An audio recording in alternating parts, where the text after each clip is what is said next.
We all been players. One of the hardest things I've ever done in my life, I went to Coach Rudy Tomjanovich and said, hey, man, I'm not a starter anymore. And it crushed me to admit that. I said, I think Kevin Willis should be starting. And all of us as players, there's a time where, and it's hard to admit, I'm pretty much done.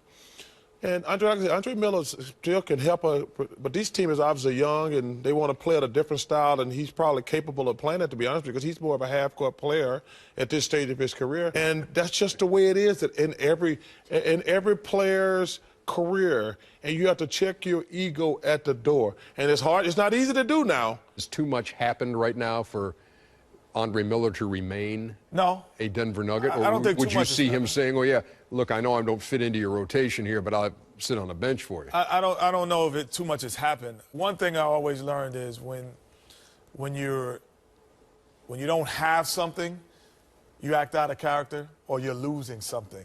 Sometimes people act out of character. And it's those who can remain the same in those two instances. That shows a lot of fortitude. He wasn't able to do that in that moment. But in the same way Brian said, if I really knew that, I would at least came to him and said this beforehand. Well, first of all, like Kenny said, his pride was crushed. You know, Andre Miller was the type of player that he took pride of being healthy, coming to play every night. And, you know, for him to have that first DNP after the long streak probably crushed him.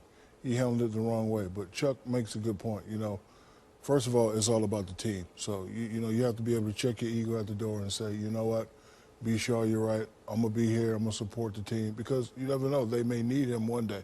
But if your mind is not right when they need you, it won't happen. So what would you say to Andre Miller right now? He's 37. He's on his way out. Father Time has, you know, caught up with him. You know, the best of Andre Miller we've seen. You know, he can do things in spurts, but you know, the team is playing well right now. You don't want to be a disruption to the team. You don't want to go out like that. So, yeah, you know, you don't want to go out like that. So you should just come back and, you know, apologize to the guys, continue to work hard every day, be the veteran leadership, because not a lot of teams have a 37-year-old leader in the room. And the last thing, too, Shaq, the hardest thing, Ernie, is you've been doing it a certain way, and you know how to be a professional.